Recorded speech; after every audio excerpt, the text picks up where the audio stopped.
کہاں تھے آپ شہزادہ شہرام؟ شہرام کو دیکھ کر وہ زخمی سا مسکرایا۔ یوں سمجھو کہ ہم آوارہ گردی کر رہے تھے۔ وہ مسکرایا۔ سوچو میں سنابل ہی سنابل تھی، اور یہ اتنی ضروری تھی کہ دوست کے نکاح میں بھی نہ آ سکے۔ شکایت ابھری۔ کیا مطلب؟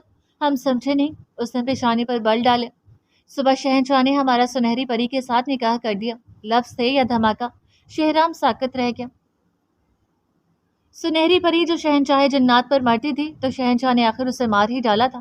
زارون کے نکاح میں دے کر اس کی خوشیاں نوچ لی تھی۔ شہرام اور زارون کی دوستی بہت پرانی تھی۔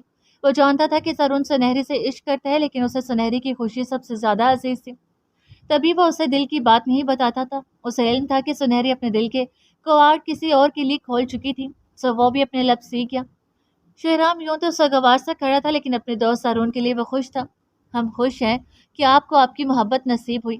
شہرام نے اس کا کندھا دبایا۔ وہ ٹوٹ گئی ہے شہرام، اور ہم اسے ٹوٹا ہوا نہیں دیکھ پا رہے۔ اس کی آنکھوں میں آنسو چمکے۔ ہم سمجھائیں گے سنہری کو، آپ فکر نہ کریں۔ اور یہ بیڑا تو شہرام اپنے سر پر ہی اٹھایا کرتا تھا۔ سمجھانے اور ازالہ کرنے کے سوا اسے آتا ہی کیا تھا، اور وہ کر بھی کیا سکتا تھا۔ شہرام پرستان آیا تھا سنہری سے ملنے، لیکن اس سے قبل وہ شہنشاہ سے ملنا چاہتا تھا۔ ان سے پوچھنا چاہتا تھا کہ آخر ان کا منشور کیا ہے۔ پرستان پر مکمل طور پر قبضہ جمانے کے بعد کیا اب بھی انہیں سکون نہیں آیا تھا؟ کیا وہ یہاں کے لوگوں کو بھی مار مار کر یا قید میں ڈال کر اس جگہ سے نکال دینا چاہتے تھے؟ البتہ قید خانے سے گزرتے ہوئے اس کے کانوں میں کسی کی آہیں پڑی تو وہ چونک اٹھا۔ یہ کون تھا؟ کوئی نیا خوبصورت شکار، یا کوئی بے گناہ معصوم جو شہنشاہ کی حکم عدولی کر چکا تھا، یا پھر کوئی راہ حق کا مسافر جس نے شہنشاہ کے سامنے آواز بلند کی تھی؟ تاہم تمام افروزے غلط ثابت ہوئے۔ وہاں تو ایک پری تھی، سرتا پیر، ایک آدم ذات کی محبت میں ڈوبی نیلم پری۔ شہرام حق دک سے اسے دیکھے گا۔ نیلم پری کے پر کاٹ دیے گئے تھے۔ وہ درد سے بے حال ہوتی رو رہی تھی۔ اسے سمجھ نہیں آیا کہ کس دیوار میں اپنا سر مارے۔ ہر طرف تو شہنشاہ نے خون ریزی پھیلا رکھی تھی۔ ہر سمت ان کے ظالمانہ رویے سے تڑپتے سسکتے لوگ تھے۔ ہر جگہ ان کے جبر و بربریت کے داستان رقم تھی۔ کوہ کاف سے لے کر پرستان تک کوئی بھی شہنشاہ کے قہر سے محفوظ نہیں تھا۔ نیلم پری آپ؟ شہرام نے بمشکل اسے مخاطب کیا۔ دیکھے نا شہرام، شہنشاہ نے ہمیں کتنی بڑی سزا دی، ہم سے ہماری پہچان چھیلی، ایک پری کی پر کاٹ دیا۔ وہ سسکی۔ ہمیں دکھ ہے کہ ہم آپ کو بچا نہیں سکے۔ کاش ہم آپ کے لیے کچھ کرتے۔ شرمندگی اور پچھتاوے کی سوا کیا تھا اس کے پاس؟ ہمیں رنج اس بات کا نہیں کہ ہم یہاں اس حالت میں ہیں، بلکہ اس بات کا ہے کہ زمین پر جہاں زیب بہت بری حالت میں ہے، وہ شہنشاہ کے وار سے بچ نہیں سکے۔ پلیز شہرام، ہمارے جہاں زیب کو بچا لیجیے۔ اس نے گریہ ساری کرتے ہوئے ہاتھ جوڑے۔ شہرام کو اس پر ٹوٹ کر رحم آیا۔ ہم کوشش کریں گے کہ آپ کی جہاں زیب کو کچھ نہ ہو۔ اس تسلی کے علاوہ کیا تسلی دیتا وہ؟ لیکن یہ محض تسلی نہیں، اس کا وعدہ بھی تھا۔ وہ واقعی جہاں زیب کا خیال رکھنے والا تھا۔ اس کے بعد وہ شہنشاہ کی پرتعیش آرامگاہ میں داخل ہوا۔ حق ہاں، مالک قید خانوں میں بلک رہے تھے اور قابض یہاں سکون کے مزے لوٹ رہے تھے۔ شہنشاہ اسے دیکھ کر مسکرائے۔ آؤ شہرام، لگتا ہے آج کل تمہارا کوہ کاف میں دل نہیں لگتا، اس لیے روزے پرستان آ جاتے ہو۔ طنز تو نہیں تھا، لیکن یہ شہرام کو تیر کی طرح لگا۔ آپ کو دیکھنے آتا ہوں۔ بے تاثر چہرہ۔ ہمیں کیوں؟ انہیں تعجب ہوا۔ حیرت ہے، ظلم و ستم کرنے اور معصوم لوگوں کو برباد کرنے کے بعد بھی آپ ایسے ہی رہتے ہیں، پرسکون اور مطمئن۔ درد سے کہتا وہ انہیں بہت برا لگا۔ شہرام، تم آج کل اپنی حد بھولتے جا رہے ہو۔ تنبیہ، آپ بھی تو حد سے بڑھتے جا رہے ہیں شہنشاہ۔ نیلم پری کے پر کاٹ دیے، سنہری پری کا نکاح کر دیا۔ وہ دونوں شہزادیاں ہیں، وارثیں تخت کی۔ ان کے اپنے ہی محل میں آپ نے ان کو قیدی بنا دیا، ان پر ظلم و ستم ڈھائے۔ شہرام سچ بول رہا تھا، جسے سننا شہنشاہ کے بس میں نہیں تھا۔ بس تم اگر یہ سب کہہ رہے ہو تو صرف اس لیے کہ ہم تمہیں کچھ نہیں کہتے۔ یاد رکھو کہ جو کچھ ہم نے نیلم پری کے ساتھ کیا وہ ہم تمہارے ساتھ بھی کر سکتے ہیں۔ شہرام بے یقین ہوا۔ اگر بابا ہوتے تو وہ آپ کو اس کا بھرپور جواب دیتے۔ وہ زخمی لہجے میں بولا تو شہنشاہ کے دل میں بھانبر جل اٹھے۔ ہاں معلوم ہے بہت چہیتے رہے ہو تم ان کے، ہم تو جیسے لے پالک تھے نا۔ اب ایسی بات بھی نہیں تھی۔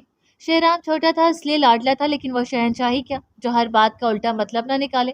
اگر وہ لے پالک ہوتے تو آج شہنشاہ نہ ہوتے۔ بابا کبھی بھی انہیں اپنی سلطنت کا تاج نہ پہناتے، کیونکہ یہ جنات کے قبیلے کی روایات کے خلاف تھا۔ شہرام کو خاموش پا کر شاید انہیں اپنے غلط لفظوں کا احساس ہوا تھا، اس لیے کہنے لگے، کتنی بار کہا ہے کہ کوہ کاف میں رہ کر وہاں کے معاملات سنبھالا کرو۔ شہنشاہ پرستان میں کیا کرتے ہیں تمہیں اس کی فکر کرنے کی ضرورت نہیں۔ آپ کا دل نہیں کانپتا؟ اس کی سوئی وہیں اٹکی ہوئی تھی۔ ہم تمہاری طرح کمزور نہیں ہیں شہرام۔ ہاں، شہرام ان کی طرح ظالم نہیں تھا تو وہ کمزور ہو گیا؟ واہ خوب، جاؤ یہاں سے، ہمیں آرام کرنا ہے۔ تنفر سے سر جھٹکتے شہنشاہ آرام دہ بستر پر دراز ہو گئے۔ شہرام کے لیے وہاں آنا اور مزید کھڑے رہنا بیکار رہا۔ وہ سنہری پری کے پاس کیا تھا جو سسک سسک کر بلک بلک کر تھک چکی تھی؟ شہرام سے دیکھا نہیں گیا، اس کے دل کو کچھ ہونے لگا۔ ملکہ حسن، قیامت خیز جوانی رکھنے والی پرستان کی بادشاہ اور ملکہ کی لاڈلی بیٹی، محل کی شہزادی کوہ قاف کے شہنشاہ جنات کے رحم و کرم پر کیسے زندگی گزارنے پر مجبور تھی؟ اسے تو خود معلوم نہیں تھا کہ وہ کون تھی۔ بڑے بڑے جنسات اور دیو اس سے شادی کے خواہاں تھے، لیکن شہنشاہ نے اسے ایک عام سے جن زارون کے پلے باندھ دیا تھا۔ کہاں شہزادی سنہری پری اور کہاں زارون؟ یہ بھی سچ ہے کہ محبت کا کوئی مول نہیں ہوتا، اور زارون کی محبت سنہری پری کے لیے انمول تھی۔ کیوں آئے ہیں یہاں؟ اپنے بھائی کی وکالت کرنے یا پھر ان کے کیے کرائے پر افسوس کرنے؟ اسے دیکھ کر سنہری چلا اٹھی۔ جب بھی شہنشاہ کے ظلم کا ڈھنکا بجتا تو شہنشاہ کے ٹوکنے کے باوجود شہرام مظلوم لوگوں کے پاس معافی تلافی کے لیے ضرور جاتا۔ اب بھی وہ یہی کرنے آیا تھا، اور سنہری بھڑک اٹھی تھی۔ اس کا حسن دو آتشہ ہوا۔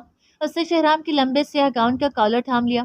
جا کر کہہ دیجئے شہنشاہ کو کہ ڈریں خدا کے قہر سے، سنبھل جائیں، ورنہ ایک دن ایسا بھی آئے گا کہ یہی طاقت، تخت اور غرور کا نشہ انہیں برباد کر دے گا۔ آنکھیں اس کی آنکھوں میں ڈال کر وہ تلخی سے مسکرے۔ آپ یہاں ہمیں تسلی دینے آئے ہیں؟ شہنشاہ نے غلط کیا یہ کہنے آئے ہیں؟ تو سنیں شہرام، ہمیں شہنشاہ سے محبت ہے، ان کے ظلم و جبر سہنے کے باوجود ہم انہیں اپنے دل سے نکال نہیں پا رہے۔ وہاں محل میں ہم نے شہنشاہ کو بہت باتیں سنائی، ایک پل کے لیے یوں لگا تھا جیسے ان کے بغیر جینے کی طاقت مل گئی ہو، لیکن جب سے یہاں آئے ہیں ہمارا کلیجہ پھٹ رہا ہے۔ وہ چیخی، بہت اچھا ہو رہا ہے ہمارے ساتھ، ہم اس سے قابل ہیں۔ اگر سینے سے دل نکال کر اس کی جگہ پتھر بھریں گے تو درد تو ہوگا نا۔ دیکھیں شہرام، ہم جانتے ہیں کہ آہ کرنے کا ہمیں کوئی حق نہیں، ہم خود ذمہ دار ہیں اس سب کی۔ اس نے ہاتھ پھیلائے، گداس ہتھیلیاں ظاہر ہوئیں۔ مومی ہاتھوں نے انگاروں کو چھونے کی خواہش کی تھی، کیسے نہ چلتے؟ آنسو تواتر سے بہتے جا رہے تھے۔ ہمارا سانس گھٹ جائے گا، ہم مر جائیں گے شہرام۔ شہنشاہ کے بغیر جینے کا تصور بھی جان لیوا ہے۔ وہ حواس باختہ ہوتی کرلائی۔ شہرام سر جھکا گیا۔ کتنی بھولی تھی وہ، لا علم تھی کہ شہنشاہ اس پر کتنی بڑی قیامت توڑ چکے تھے، اس لیے ان کی محبت کے گیت گا رہی تھی، ان کی بے وفائی کا ماتم کر رہی تھی۔ کیا آپ ہماری جان بچا سکتے ہیں شہرام؟ نہیں نا، تو پھر جائیں۔ کیوں تماشا دیکھنے آئے ہیں ہمارا؟ جب کچھ ہوتا ہی نہیں آپ سے تو کیوں آتے ہیں پرستان؟ پل پل بدلتے رویے اور لہجے سے وہ آج اپنے حواسوں میں نہیں لگتی تھی۔ آپ جانتی ہیں سنہری کہ شہنشاہ کے چھوٹے بھائی ہونے کے باوجود ہماری طاقتیں محدود ہیں، ہم ان کے آگے آپ ہی کی طرح بے بس ہیں۔ ہم انہیں سمجھاتے ہیں مگر ان پر ہماری باتیں اثر نہیں کرتی۔ اگر آج بابا زندہ ہوتے تو انہیں یہ سب نہیں کرنے دیتے۔ ہم مجبور ہیں سنہری، ہم بھی مجبور ہیں۔ بے بسی کے انتہائی دہانے پر کھڑا کہہ رہا تھا۔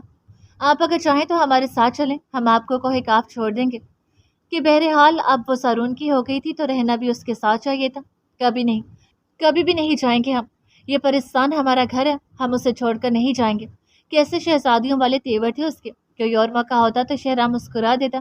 اگر آپ یہاں سے نہ گئیں تو شہنشاہ آپ کو جینا دشوار کر دیں گے۔ ان کی مزید کوئی بھی سزا جھیلنے سے قبل آپ کو فیصلہ کر لینا چاہیے۔ سمجھانا تو اس کا کام تھا، آگے اگلے کی مرضی۔ ہم مرنا پسند کریں گے مگر یہاں سے جانا نہیں۔ اٹل و ٹھوس لہجہ۔ شہرام شکست خوردہ ہو کر خاموشی سے غائب ہو گیا۔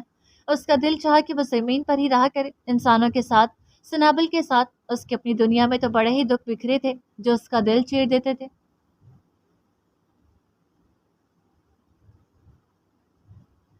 سر عزیز الرحمان اپنے تایا جان کو فون کر کے حرین کے بارے میں بتا چکے تھے۔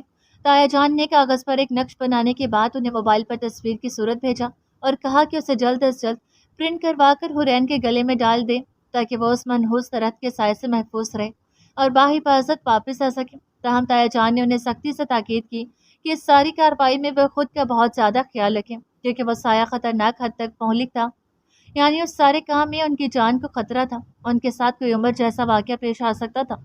لہٰذا انہوں نے خود پر آیت الکرسی کا حساب باندھا، پھر احتیاطاً اٹھے اور ہوٹل کے ریسیپشن پر گئے جہاں ایک حسین لڑکی کسٹمرز کو ڈیل کرنے کے لیے موجود تھی۔ اس نقش کی تصویر انہوں نے موبائل سے بھیجی اور لڑکی کو پرنٹ نکالنے کا کہا۔ جب پرنٹ نکلا تو اس پر بوڑھے مالون درخت کی تصویر تھی۔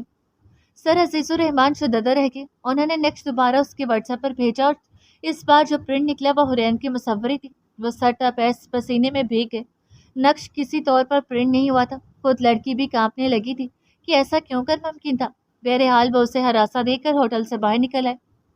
ایک فوٹو کاپی شاپ پر رک کر وہاں سے پرنٹ نکلوایا۔ اس بار ایسی کوئی رکاوٹ نہیں ہوئی بلکہ وہ نقش کاغذ پر اتر آیا۔ وہ خوش ہو کر واپس آ کے جب ہوٹل پہنچے تو جیب خالی تھا، کاغذ کہیں راستے میں کھو گیا تھا۔ انہیں دوبارہ جانا پڑا لیکن دوبارہ بھی ناکام ہی لوٹے۔ تھک ہار کر انہوں نے پھر سے تایا جان کو فون ملایا۔ تایا جان کے پاس بس ایک آخری حربہ تھا جو انہوں نے آزما لیا اور اپنا ہمساتھ ان کی طرف روانہ کر دیا۔ تایا جان کا ہمساتھ جب سامنے آیا تو سر عزیز الرحمان سر کا پیر لرز کے، ایسا ہیبت ناک اور دیوہیکل ہمساتھ جو ہوا میں اڑ رہا تھا، اس کے پیر زمین پر پڑتے ہی نہ تھے۔ اسے دیکھ کر تو کسی کو بھی جان کے لالے پڑ جائیں۔ چنانچہ ہمساتھ کی مدد سے وہ نقش پرنٹ ہو کر حرین کے گلے میں فٹ ہو گیا۔ سر عزیز الرحمان کا حکم تھا اس لیے حرین بلا چوچراں اسے گردن میں ڈال کے رات تک مری کے راستے کھل چکے تھے۔ سب پہلے جیسا ہو گیا اور اب تایا جان کے حکم کے مطابق انہیں ابھی روانہ ہونا تھا۔ رات کی خاموشی میں سر عزیز الرحمان کی قیادت میں 3 بسیں مری سے نکل گئیں۔ حرین بس میں ایسے بیٹھی تھی جیسے مر گئی ہو۔ اس کے سبیر چہرے پر خزاں اتر آئی تھی۔ گردن میں تعویذ کے ساتھ 3 نگوں والا لاکٹ ماند پڑ گیا تھا۔ دل بھی بوجھل تھا اور آنکھیں بھی بدن پر تپش پڑنے لگی تھی۔ انایا اور شیزا اس کے سر پر گیلی پٹیاں رکھ رہی تھی۔ ہوٹل کے پچھواڑے میں بوڑھے درخت کی گراہٹیں گونج اٹھی تھی۔ مزمال شاخیں بے چینی سے جھولنے لگی۔ دور ہوا میں بھاگتا دوڑتا ہمساتھ یکلہت پیچھے کی سمت اڑ کر درخت کے سامنے آن گرا تھا۔ شاخوں نے اسے بری طرح دبوچ کر اپنی لپیٹ میں لے لیا۔ اس وقت آیا جان کے ہمساتھ کی چیخیں تو ہوٹل والوں نے بھی سنی تھی۔ اس بھیانک رات کی پچھلی پہر اچانک ہی تایا جان کا انتقال ہو گیا تھا۔ یہ خبر سب سے آخر میں سر عزیز الرحمان کو ملی تو وہ ٹوٹ کر رہ گئے۔ اس حادثے نے ان کے رونگٹے کھڑے کر دیے تھے۔ حرین کو بچانے کی خاطر انہوں نے اپنی جان کی بازی لگا دی تھی۔ آتے ہوئے اسٹوڈنٹ جتنے خوش تھے واپسی پر اتنے ہی مغموم اور رنجیدہ دکھائی دیتے تھے۔ عمر کو ایک طرف سے سر عزیز الرحمان نے سنبھالا ہوا تھا جبکہ دوسری جانب متفکر سا نعمان اس کا ہاتھ ہمیں برجمان تھا۔ وہاں گمبھیر خاموشی طاری تھی، صرف چنگھاڑتی ہوئی بس تھی اور سڑک پر دوڑتے پہیوں کی آواز۔